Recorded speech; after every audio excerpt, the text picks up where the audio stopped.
Good morning and welcome to another daily Kung Fu workout. So I've been doing a whole lot of Zoom Capoeira classes with my mestre recently and my body is pretty wrecked. I haven't done as much Capoeira for about 10 years, so I'm going to do a bit of circle walking today to get loose, and you're all welcome to follow along. Sometimes, during one of the sudden fluctuations in solar radiation, the surface of the sun was calm. Since hundreds of thousands of kilometers of solar material would absorb any shortwave and microwave radiation originating from the core of the sun, the radiation must have come from activities on its surface. So there should have been observable surface activity when these fluctuations occurred. If there were no corresponding surface disturbances, what caused these sudden changes to the narrow frequency ranges? The more she thought about it, the more mysterious it seemed. Eventually, ran out of ideas and decided to give up. In her last report, she conceded that she could not solve the problem. This shouldn't have been a big deal.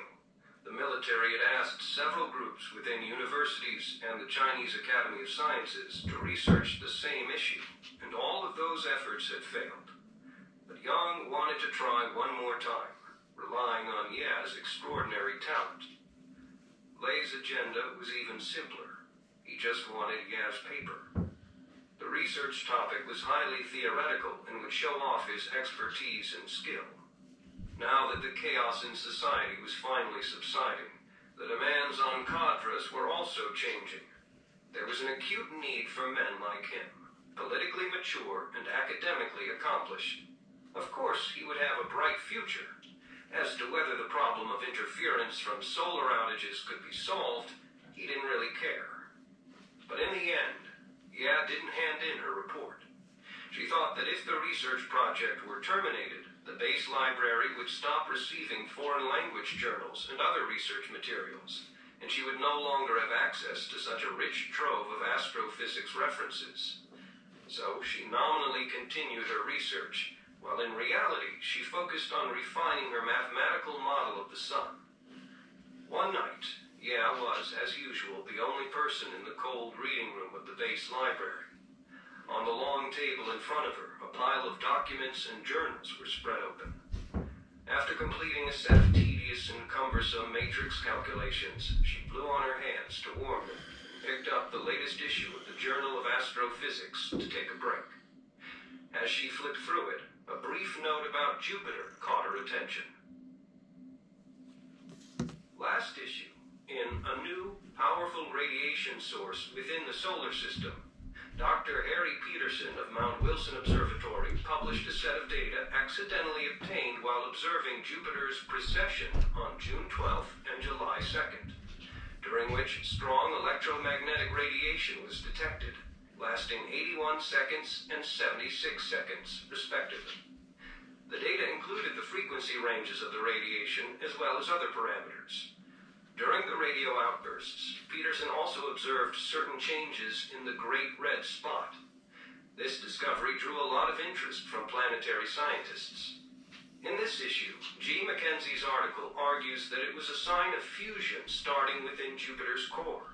In the next issue, we will publish Inoue Kumoseki's article, which attributes the Jovian radio outbursts to a more complicated mechanism, the movements of internal metallic hydrogen plates, and gives a complete mathematical description. Ya clearly remembered the two dates noted in the paper. During those windows, the Red Coast monitoring system had also received strong interference from solar outages. She checked the operations diary and confirmed her memory. The times were close, but the solar outages had occurred 16 minutes and 42 seconds after the arrival of the Jovian radio outbursts on Earth. The 16 minutes and 42 seconds are critical. Ya tried to calm her wild heartbeat and asked the librarian to contact the National Observatory to obtain the ephemeris of the Earth's and Jupiter's positions during those two time periods. She drew a big triangle on the blackboard with the Sun, the Earth, and Jupiter at the vertices. She marked the distances along the three edges and wrote down the two arrival times next to the Earth.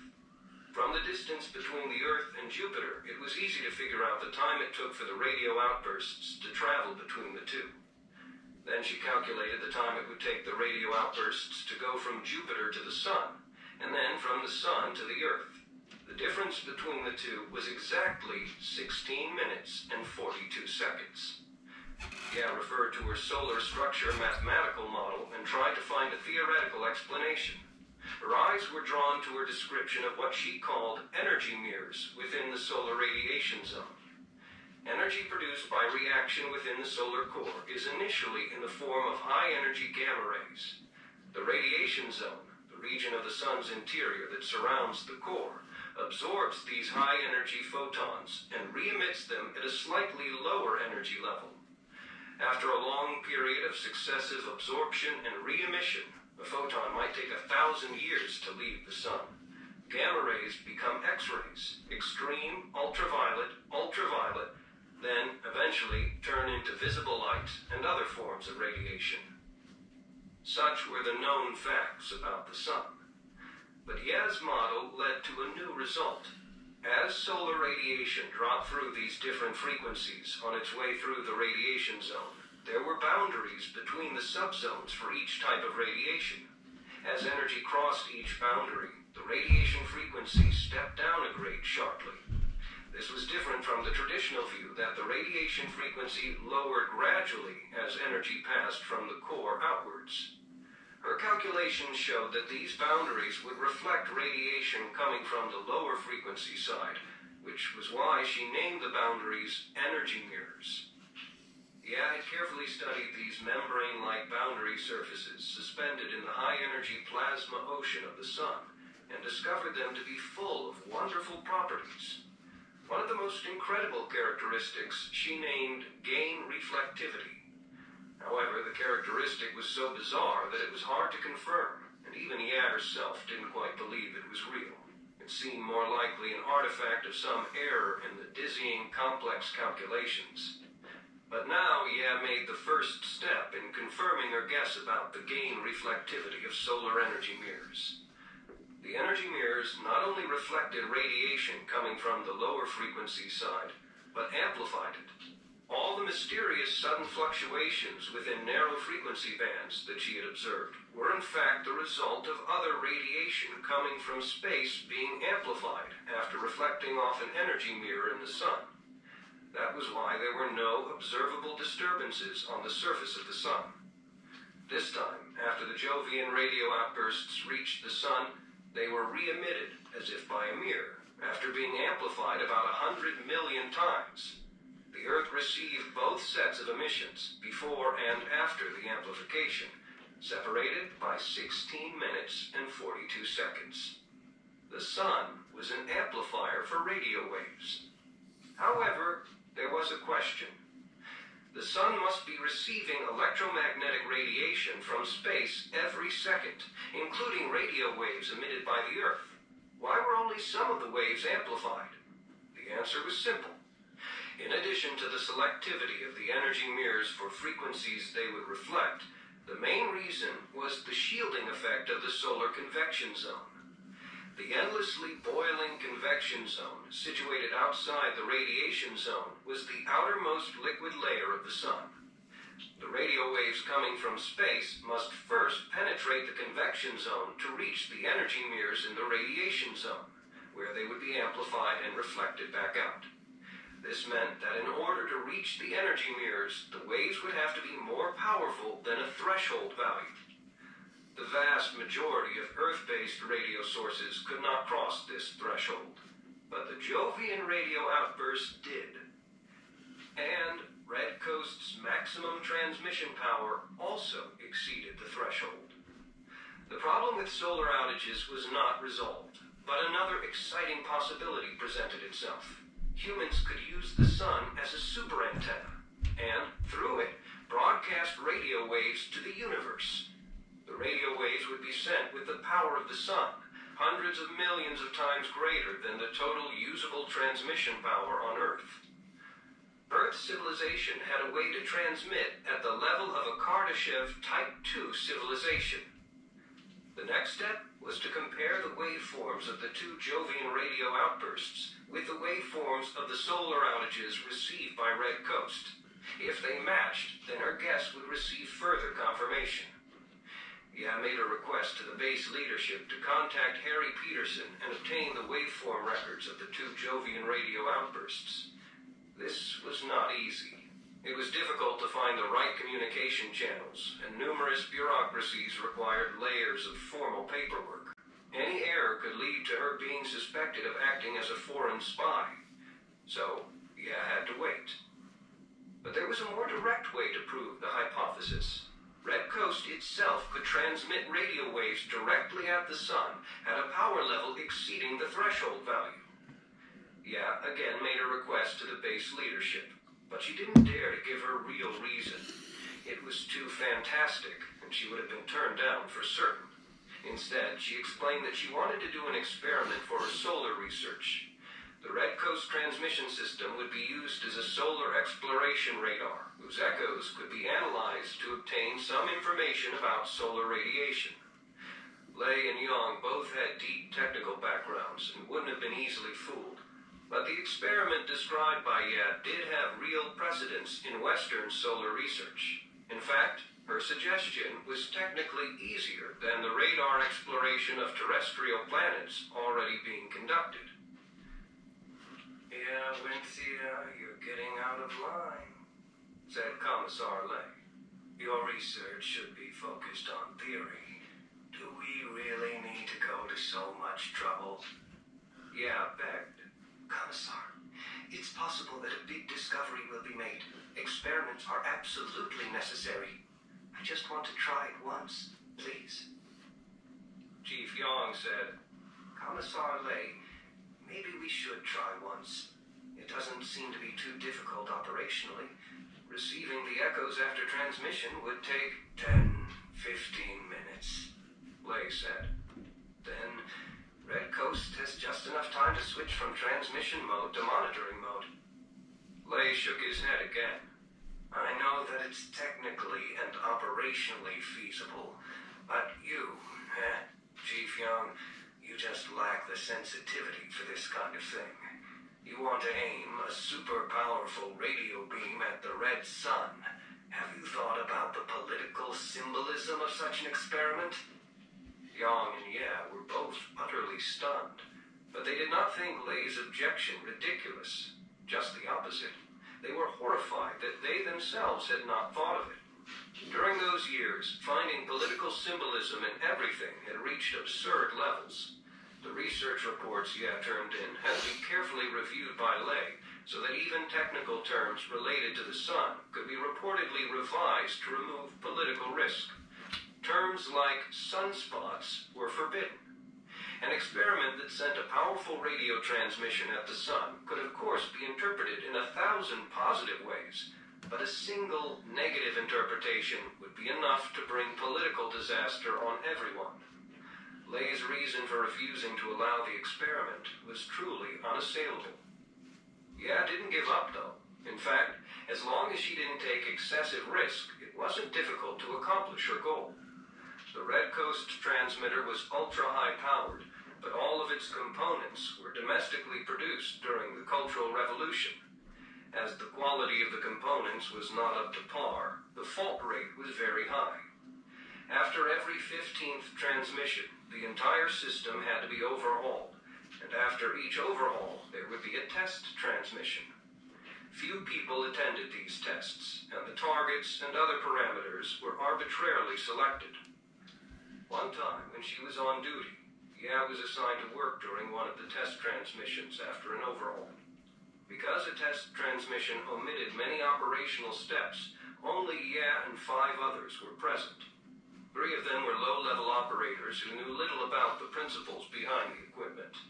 The remaining 2 were a technician and an engineer, both exhausted and not paying much attention after 2 days of overhaul work.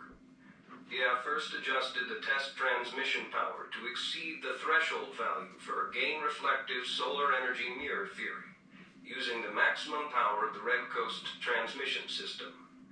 Then she set the frequency to the value most likely to be amplified by the energy mirror. And under the guise of testing the antenna's mechanical components, she aimed it at the setting sun in the west. The content of the transmission remained the same as usual. This was a clear afternoon in the autumn of 1971. Afterwards, Ya recalled the event many times, but couldn't remember any special feelings, except anxiety, a desire for the transmission to be completed quickly. First, she was afraid to be discovered by her colleagues. Even though she had thought of some excuses, it was still unusual to use maximum power for a test transmission, because doing so would wear down the components. In addition, the Red Coast transmission system's positioning equipment was never designed to be aimed at the sun.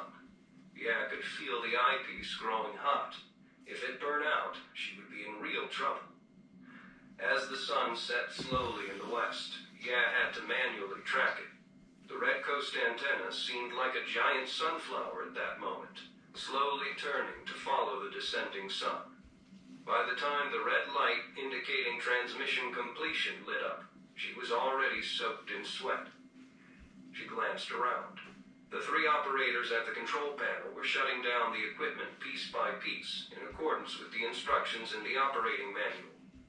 The engineer was drinking a glass of water in a corner of the control room, and the technician was asleep in his chair.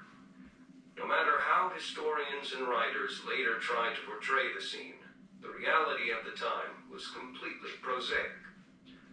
The transmission completed, Ya rushed out of the control room and dashed into Yang Wei-Ning's office. Catching her breath, she said, "Tell the base station to begin monitoring the 12,000 megahertz channel." "What are we receiving?" Chief Yang looked in surprise at Ya, strands of hair stuck to her sweaty face. Compared to the highly sensitive Red Coast monitoring system, the conventional military-grade radio, normally used by the base for communicating with the outside, was only a toy. "Maybe we'll get something. There's no time to change the Red Coast system to monitoring mode." Normally, warming up and switching over to the monitoring system required a little more than 10 minutes, but right now the monitoring system was also being overhauled. Many modules had been taken apart and remained unassembled, rendering them inoperable in the short term. Yang stared at Ya for a few seconds, and then picked up the phone and ordered the communications office to follow Ya's direction. "Given the low sensitivity of that radio, we can probably only receive signals from extraterrestrials on the moon." "The signal comes from the sun," Ya said. Outside the window, the sun's edge was already approaching the mountains on the horizon, red as blood. "You used Red Coast to send a signal to the sun?" Yang asked anxiously. Ya nodded. "Don't tell anyone else. This must never happen again. Never!" Yang looked behind him to be sure there was no one at the door. Ya nodded again. "What's the point? The echo wave must be extremely weak, far outside the sensitivity of a conventional radio." "No. If my guess is right, we should get an extremely strong echo. It'll be more powerful than I can hardly imagine. As long as the transmission power exceeds a certain threshold, the sun can amplify the signal 100 million-fold." Yang looked at Ya strangely. Ya said nothing. They both waited in silence. Yang could clearly hear Ya's breath and heartbeat. He hadn't paid much attention to what she had said, but the feelings he had buried in his heart for many years resurfaced. He could only restrain himself, waiting. 20 minutes later, Yang picked up the phone, called the communications office, and asked a few simple questions. He put the phone down. "They received nothing." Ya let out a long-held breath and eventually nodded. "That American astronomer responded, though." Yang took out a thick envelope covered with customs stamps and handed it to Ya. She tore the envelope open and scanned Harry Peterson's letter. The letter said that he had not imagined that there would be colleagues in China studying planetary electromagnetism, and that he wished to collaborate and exchange more information in the future. He had also sent 2 stacks of paper, the complete record of the waveforms of the radio outbursts from Jupiter. They were clearly photocopied from the long signal recording tape and would have to be pieced together. Ya took the dozens of sheets of photocopier paper and started lining them up in 2 columns on the floor. Halfway through the effort, she gave up any hope. She was very familiar with the waveforms of the interference from the two solar outages. They didn't match these two. Ya slowly picked up the photocopies from the floor. Yang crouched down to help her. When he handed the stack of paper to this woman he loved with all his heart, he saw her smile. The smile was so sad that his heart trembled. "What's wrong?" he asked, not realizing that he had never spoken to her so softly. "Nothing. I'm just waking up from a dream." Ya smiled again. She took the stack of photocopies and the envelope and left the office. She went back to her room, picked up her lunchbox, and went to the cafeteria. Only manteau buns and pickles were left, and the cafeteria workers told her impatiently that they were closing. So she had no choice but to carry her lunchbox outside and walk next to the lip of the cliff, where she sat down on the grass to chew the cold manteau. The sun had already set. The greater Qingan Mountains were gray and indistinct, just like Ya's life. In this gray life, a dream appeared especially colorful and bright. But one always awoke from a dream, just like the sun, which, though it would rise again, brought no fresh hope. In that moment, Ya saw the rest of her life suffused with an endless grayness. With tears in her eyes, she smiled again, and continued to chew the cold manteau. Ya didn't know that at that moment, the first cry that could be heard in space from civilization on Earth was already spreading out from the sun to the universe at the speed of light. A star-powered radio wave, like a majestic tide, had already crossed the orbit of Jupiter. Right then, at the frequency of 12,000 megahertz, the sun was the brightest star in the entire Milky Way. 23. Red Coast 6. The next 8 years were among the most peaceful of Ya Mencia's life. The horror experienced during the Cultural Revolution gradually subsided, and she was finally able to relax a little. The Red Coast project completed its testing and breaking-in phases, settling down into routine operation. Fewer and fewer technical problems remained, and both work and life became regular. In peace, what had been suppressed by anxiety and fear began to reawaken. Ya found that the real pain had just begun. Nightmarish memories, like embers coming back to life, burned more and more fiercely, searing her heart. For most people, perhaps time would have gradually healed these wounds. After all, during the Cultural Revolution, many people suffered fates similar to hers, and compared to many of them, Ya was relatively fortunate. But Ya had the mental habits of a scientist, and she refused to forget. Rather, she looked with a rational gaze on the madness and hatred that had harmed her. Ya's rational consideration of humanity's evil side began the day she read Silent Spring. As she grew closer to Yan Weining, he was able to get her many classics of foreign language philosophy and history under the guise of gathering technical research materials. The bloody history of humanity shocked her, and the extraordinary insights of the philosophers also led her to understand the most fundamental and secret aspects of human nature. Indeed, even on top of Radar Peak, a place the world almost forgot, the madness and irrationality of the human race were constantly on display.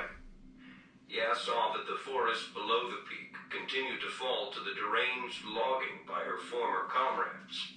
Patches of bare earth grew daily, as though those parts of the greater Qingan Mountains had had their skin torn off. When those patches grew into regions and then into a connected whole, the few surviving trees seemed rather abnormal. To complete the slash-and-burn plan, fires were lit on the bare fields, and Radar Peak became the refuge for birds escaping the fiery inferno. As the fires raged, the sorrowful cries of birds with singed feathers at the base never ceased. The insanity of the human race had reached its historical zenith. The Cold War was at its height. Nuclear missiles capable of destroying the Earth 10 times over could be launched at a moment's notice, spread out among the countless missile silos dotting 2 continents, and hidden within ghost-like nuclear-powered ballistic missile submarines patrolling deep under the sea. A single Lafayette or Yankee-class submarine held enough warheads to destroy hundreds of cities and kill hundreds of millions. But most people continued their lives as if nothing was wrong. As an astrophysicist, Yea was strongly against nuclear weapons. She knew this was a power that should belong only to the stars. She knew also that the universe had even more terrible forces: black holes, antimatter, and more. Compared to those forces, a thermonuclear bomb was nothing but a tiny candle. If humans obtained mastery over one of those other forces, the world might be vaporized in a moment. In the face of madness, rationality was powerless.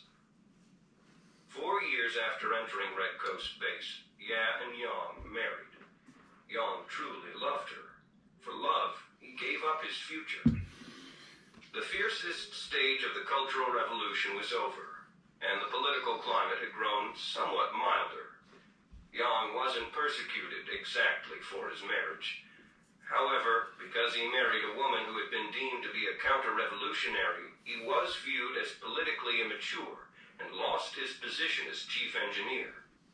The only reason that he and his wife were allowed to stay on the base as ordinary technicians was because the base could not do without their technical skills. Yea accepted Yang's proposal, mainly out of gratitude. If he hadn't brought her into this safe haven in her most perilous moment, she would probably no longer be alive. Yang was a talented man, cultured and with good taste. She didn't find him unpleasant, but her heart was like ashes from which the flame of love could no longer be lit. As she pondered human nature, Yea was faced with an ultimate loss of purpose and sank into another spiritual crisis. She had once been an idealist who needed to give all her talent to a great goal, but now she realized that all she had done was meaningless, and the future could not have any meaningful pursuits either. As this mental state persisted, she gradually felt more and more alienated from the world. She didn't belong. The sense of wandering in the spiritual wilderness tormented her. After she made a home with Yang, her soul became homeless. One night, Yea was working the night shift. This was the loneliest time. In the deep silence of midnight, the universe revealed itself to its listeners as a vast desolation. What Yea disliked most was seeing the waves that slowly crawled across the display, a visual record of the meaningless noise Red Coast picked up from space. Yea felt this interminable wave was an abstract view of the universe, one end connected to the endless past, the other to the endless future, and in the middle only the ups and downs of random chance. Without life, without pattern, the peaks and valleys at different heights like uneven grains of sand, the whole curve like a one-dimensional desert made of all the grains of sand lined up in a row, lonely, desolate, so long that it was intolerable. You could follow it and go forward or backward as long as you liked, but you'd never find the end. On this day, however, Yea saw something odd when she glanced at the waveform display. Even experts had a hard time telling with the naked eye whether a waveform carried information, but Yea was so familiar with the noise of the universe that she could tell that the wave that now moved in front of her eyes had something extra. The thin curve, rising and falling, seemed to possess a soul. She was certain that the radio signal before had been modulated by intelligence. She rushed to another terminal and checked the computer's rating of the signal's recognizability. AAAAA. Before this, no radio signal received by Red Coast ever garnered a recognizability rating above C. An A rating meant the likelihood that the transmission contained intelligent information was greater than 90%. A rating of AAAAA was a special, extreme case. It meant the received transmission used the exact same coding language as Red Coast's own outbound transmission. Yeah, turned on the Red Coast deciphering system. The software attempted to decipher any signal whose recognizability rating was above B. During the entire time that the Red Coast project had been running, it had never been invoked, even once, in real use. Based on test data, deciphering a transmission suspected of being a message might require a few days, or even a few months of computing time, and the result would be failure more than half the time. But this time, as soon as the file containing the original transmission was submitted, the display showed that the deciphering was complete. Yeah opened the resulting document, and for the first time, a human read a message from another world. The content was not what anyone had imagined. It was a warning, repeated 3 times. Do not answer. Do not answer. Do not answer. Still caught up by the dizzying excitement and confusion, Yeah deciphered a second message. This world has received your message. I am a pacifist in this world. It is the luck of your civilization that I am the first to receive your message. I am warning you. Do not answer. Do not answer. Do not answer. There are tens of millions of stars in your direction. As long as you do not answer, this world will not be able to ascertain the source of your transmission. But if you do answer, the source will be located right away. Your planet will be invaded. Your world will be conquered. Do not answer. Do not answer. Do not answer. As she read the flashing green text on the display, Yeah was no longer capable of thinking clearly. Her mind, inhibited by shock and excitement, could only understand this. No more than 9 years had passed since the time she had sent the message to the sun. Then the source of this transmission must be around 4 light years away. It could only have come from the closest extrasolar stellar system, Alpha Centauri. The universe was not desolate. The universe was not empty. The universe was full of life. Humankind had cast their gaze to the end of the universe, but they had no idea that intelligent life already existed around the stars closest to them. Yeah stared at the waveform display.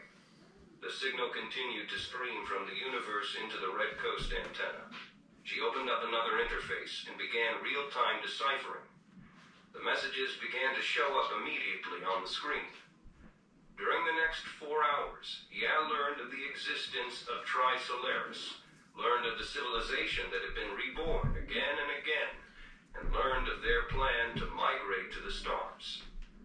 At 4 in the morning, the transmission from Alpha Centauri ended. The deciphering system continued to run uselessly and emitted an unceasing string of failure codes. The Red Coast monitoring system was once again only hearing the noise of the universe. But Yeah was certain that what she had just experienced was not a dream. The sun really was an amplifying antenna. But why had her experiment 8 years ago not received any echoes? Why had the waveforms of Jupiter's radio outbursts not matched the later radiation from the sun? Later, Yeah came up with many reasons. It was possible that the base communication office couldn't receive radio waves at that frequency. Or maybe the office did receive the echo, but it sounded like noise, and so the operator thought it was nothing.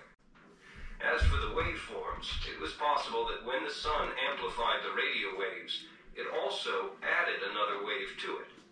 It would likely be a periodic wave that could be easily filtered out by the alien deciphering system.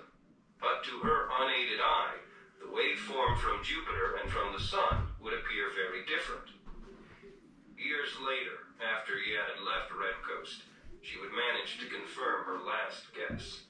The sun had added a sine wave. She looked around alertly. There were 3 others in the main computer room. 2 of the 3 were chatting in a corner, while the last was napping before a terminal. In the data analysis section of the monitoring system, only the 2 terminals in front of her could view the recognizability rating of a signal and access the deciphering system. received messages to a multiply encrypted invisible subdirectory. Then she copied over a segment of noise received a year ago as a substitute for the transmission received during the last 5 hours. Finally, from the terminal, she placed a short message into the Red Coast's transmission buffer. Ya got up and left the monitoring main control room. A chilly wind blew against her feverish face. Dawn had just brightened the eastern sky, and she followed the dimly lit pebble-paved path to the transmission main control room. Above her, the Red Coast antenna lay open, silently, like a giant palm toward the universe. The Dawn turned the guard at the door into a silhouette, and as usual, he did not pay attention to Ya as she entered. The transmission main control room was much dimmer than the monitoring main control room. Ya passed through rows of cabinets to stand in front of the control panel and flip more than a dozen switches with practiced ease to warm up the transmission system. The two men on duty next to the control panel looked up at her with sleepy eyes, and one turned to glance at the clock. Then one of them went back to his nap, while the other flipped through a well-thumbed newspaper. At the base, Ya had no political status, but she did have some freedom in technical matters. She often tested the equipment before a transmission. Although she was early today, the transmission wasn't scheduled to occur until 3 hours later. Warming up a bit early wasn't that unusual. What happened next was the longest half hour of her life. During this time, Ya adjusted the transmission frequency to the optimal frequency for amplification by the solar energy mirror, and increased the transmission power to maximum. Then, putting her eyes to the eyepiece of the optical positioning system, she watched the sun rise above the horizon, activated the positioning system for the antenna, and slowly aligned it with the sun. As the gigantic antenna turned, the rumbling noise shook the main control room. One of the men on duty looked at Ya again, but said nothing. The sun was now completely above the horizon. The crosshair of the Red Coast positioning system was aimed at its upper edge to account for the time it would take for the radio wave to travel to the sun. The transmission system was ready. The transmit button was a long rectangle, very similar to the space key on a computer keyboard, except that it was red. Ya's hand hovered 2 centimeters above it. The fate of the entire human race was now tied to these slender fingers. Without hesitation, Ya pressed the button. "What are you doing?" one of the men on duty asked, still sleepy. Ya smiled at him and said nothing. She pressed a yellow button to stop the transmission. Then she moved the control stick until the antenna was pointed elsewhere. She left the control panel and walked away. The man looked at his watch. It was time to get off work. He picked up the diary and thought about recording Ya's operation of the transmission system. It was, after all, out of the ordinary. But then he looked at the paper tape and saw that she had transmitted for no more than 3 seconds. He tossed the diary back, yawned, put on his army cap, and left. The message that was winging its way to the sun said, "Come here. I will help you conquer this world. Our civilization is no longer capable of solving its own problems. We need your force to intervene." The newly risen sun dazzled Ya Lucia. Not too far from the door of the main control room, she collapsed onto the lawn in a faint. When she woke up, she found herself